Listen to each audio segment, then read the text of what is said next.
मुजफ्फरपुर में परिवर्तनकारी प्रारंभिक शिक्षक संघ की ओर से समाहरणालय परिसर स्थित धरना स्थल पर एक दिवसीय धरना दिया गया। इसमें सैकड़ों की संख्या में शिक्षक मौजूद रहे। इस दौरान शिक्षकों ने जमकर नारेबाजी की। शिक्षक धरना पर बैठे एमएलसी बंशीधर ब्रजवासी ने कहा कि हम हमेशा सड़क पर रह रहे हैं। बुद्धिजीवियों के सहयोग से आज मैं सदन में हूँ।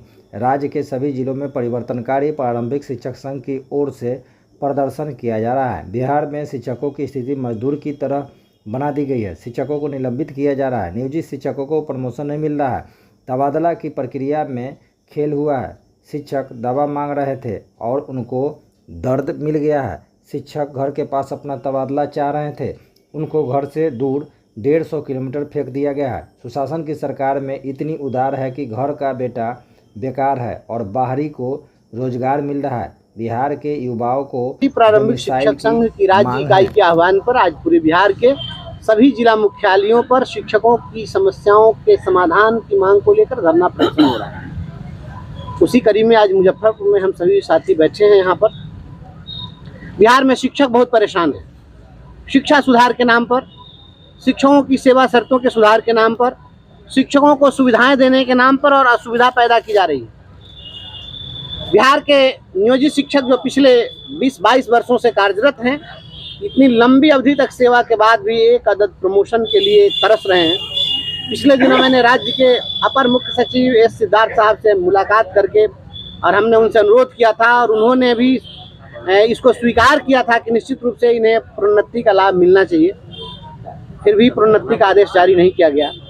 जो भी नियोजित शिक्षक विशिष्ट शिक्षक बने परीक्षा दे करके, तो अब आप जब विशिष्ट शिक्षक बनाए तो आप कह रहे हैं कि उनकी सेवा नई सिरे से काउंट करेंगे। तो इतने दिनों तक वो क्या कर रहे थे? क्या स्कूलों में बैठ के वो क्या छिल रहे थे? चिनिया बादाम फोड़ रहे थे। कोई 20 साल 22 साल काम किया, उसकी सेवा ऐसे ही भेजा चली जाएगी।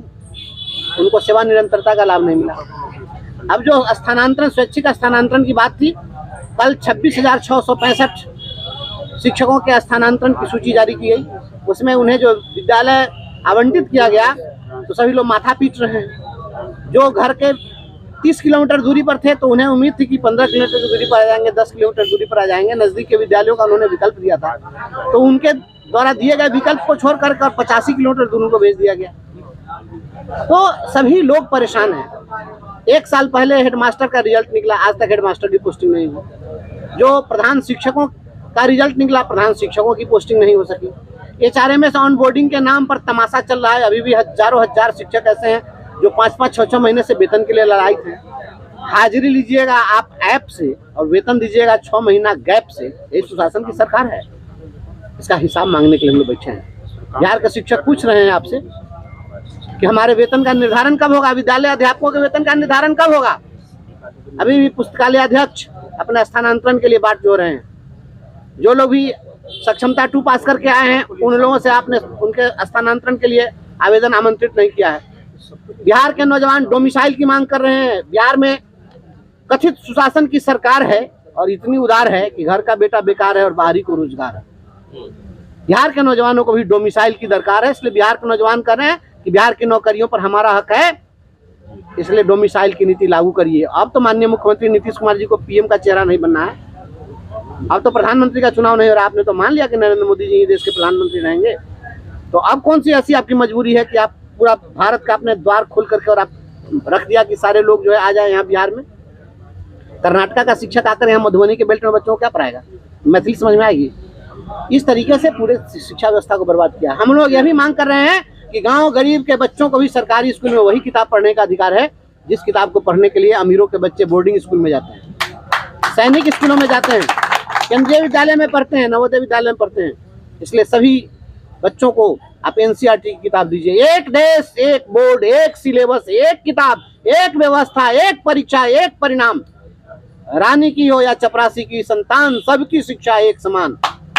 आप निजी विद्यालयों को छूट दे दिए हैं, पढ़ाई के बदला में ड्रेस की दुकान खोले हुए है। तो सरकारी स्कूल का बच्चा ब्लू ड्रेस में आएगा और निजी स्कूल का बच्चा ललका ड्रेस में कहा जाएगा? हम ड्रेस तो एक कर दीजिए। यह भेदभाव क्यों चलेगा? किसी को भले बड़े बिल्डिंग में पढ़ना है पढ़ ले, लेकिन ड्रेस एक कर दीजिए, किताब एक कर दीजिए, व्यवस्था एक कर दीजिए, बोर्ड एक कर दीजिए, परीक्षा परिणाम एक कर दीजिए। हम उनके लिए भी लड़ रहे हैं। तमाम चीजों की लड़ाई हम लोग लड़ रहे हैं। शनिवार के दिन स्कूल हाफ डे पहले होता था, ये कंटिन्यू चला रहे हैं। पढ़ा के आप सबको एकदम भ्रिंग बना दीजिएगा, क्या सुधार हो गया उससे? आप शनिवार के दिन हाफ डे लागू करिए, जो पूर्ववत व्यवस्था थी उसको बहाल करिए। बेंच डेस्क समरसिबल घोटाले की सीबीआई से जांच कराइए। आंधी में आपका प्रीफैब स्ट्रक्चर उड़ रहा है, समरसिबल से पैसा निकल गया, पानी नहीं निकला। बेंच डेस्क जो है आपका अभी ये सब टूट गया और इतनी सारी चीजें आई, लेकिन जांच भी किया आपने और उसमें आरोप की पुष्टि भी हो गई, लेकिन आप पदाधिकारी पर कार्रवाई नहीं करेंगे, क्योंकि ये कवच कुंडल लेके पैसा पैदा लिए हुए मुजफ्फरपुर के डीओ साहब, इन पर कार्रवाई नहीं हो सकती है। तमाम चीजों को लेकर बेंच डेस्क और समरसिबल घोटाले की सीबीआई से जांच हो, इसकी मांग हम लोग करते हैं। हम लोगों ने राज्य सरकार को अपनी मांग से अवगत कराया है। जिला स्तर पर शिक्षकों के बकाये वेतन के भुगतान के लिए, एरियर के भुगतान के लिए उनका भयादोहन किया जा रहा है, शोषण किया जा रहा है, कमीशनखोरी की जा रही है। उसके लिए हमने डीएम साहब से कहा कि आप रिपोर्ट मंगाइए और इस पर कार्रवाई करिए। जिन शिक्षकों को नदी की जगह दूर ट्रांसफर कर दिया, वैसे शिक्षक अब क्या करेंगे? हम तो कह रहे हैं एससीएस साहब को कि आप उसको मान लीजिए कि आपके घर में हम मांगे कि हमको भूख लगी है, खाना दीजिए, तो आपके घर में अनाज नहीं था तो हमको भूसा दे दीजिए खाने के लिए, हम वही खाएंगे। जब आपके पास व्यवस्था नहीं, आप नहीं दे सकते थे, तो हम जो मांगे थे अगर वो आप नहीं दे सकते थे तो अब हम जहाँ थे वहीं छोड़ देते। क्या आप अपना मन से कहीं भेज दीजिएगा? तो जिन लोगों को स्वैच्छिक मिल गया तो ठीक है, वो अपना योगदान करेंगे। जिनको नहीं मिला उनको मनमाने तरीके से आवंटित विद्यालय में योगदान के लिए बाध्य नहीं किया जाए। आदेश निकाल दीजिए कि जो चाहे योगदान करें, जो ना चाहे योगदान न करें। जिनको सूटेबल जगह नहीं मिला है उनको फिर से आवेदन का मौका दे दीजिए। बस सीधी सिंपल सी बात है, बाध्यकारी बात नहीं होनी चाहिए।